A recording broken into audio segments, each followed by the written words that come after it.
आणि बुलेटिनच्या सुरुवातीलाच महत्त्वाची बातमी जम्मू काश्मीरमध्ये पहलगाममध्ये झालेल्या हल्ल्यासंदर्भात काश्मीरच्या पहलगाममध्ये पर्यटकांवर भ्याड हल्ला करणाऱ्या दहशतवाद्यांचा खात्मा करण्यासाठी भारतीय सुरक्षा दल सज्ज झालंय। हल्ल्यातील जखमी पर्यटक आणि बचावलेल्या पर्यटकांकडून माहिती घेत 3 दहशतवाद्यांचे फोटो स्केच करण्यात आलेले आहेत तर 4 जण एकत्र उभे असल्याचा फोटोही समोर आलाय। सुरक्षा दलाने दहशतवाद्यांचे फोटो हे प्रसिद्ध केलेत। आता या दहशतवाद्यांना शोधून त्यांचा खात्मा करण्याचा प्रयत्न सुरू आहे। हेलिकॉप्टर कालपासूनच पहलगाममधल्या जंगलमध्ये आणि जंगलातल्या दऱ्याखोऱ्यांमध्ये दहशतवाद्यांचा शोध घेतोय। दरम्यान हे स्केचेस समोर आलेले आहेत आणि अतिरेक्यांचे खरे फोटोही सुरक्षा यंत्रणेने प्रसिद्ध केलाय। हे 3 दहशतवादी आहेत ज्यांच्या वर्णनानुसार त्यांचं हे चित्र काढलेलं आहे। या दहशतवाद्यांपैकी 2 जण स्थानिक आहेत अशी माहिती मिळतेय तर 2 जण पाकिस्तानमधले आहेत असंही कळतंय। पाकिस्तानी अतिरेकी पश्तून या भाषेमध्ये ते बोलतायत अशीही माहिती मिळतेय। पश्तूनख्वा नावाचा एक प्रांत पाकिस्तानमध्ये आहे।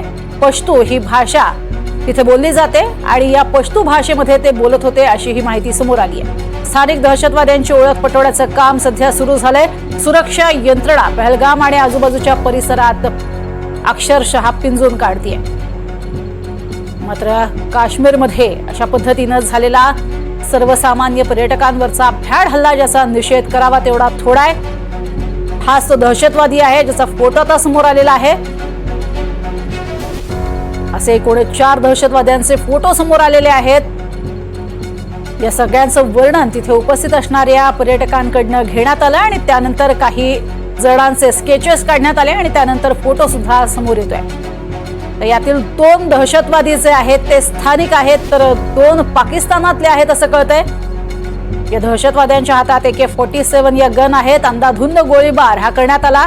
याआधी त्यांना धर्म विचारण्यात आला असंही तिथे गेलेल्या पर्यटकांनी सांगितलेलं आहे। उपस्थित असणाऱ्या पर्यटकांनी या दहशतवाद्यांसंदर्भात बरीच माहिती दिलेली आहे। कशा पद्धतीनं हा हल्ला होण्यापूर्वी त्यांनी संवाद साधला आणि त्यानंतर कशा पद्धतीनं हा हल्ला झाला याबद्दलची माहिती देण्यात आल्याचंही इथे उपस्थित असणाऱ्या सगळ्या पर्यटकांनी सांगितलंय आणि निष्पाप पर्यटकांना मात्र आपला जीव गमवावा लागलाय। यातील 6 जण महाराष्ट्रातले आहेत।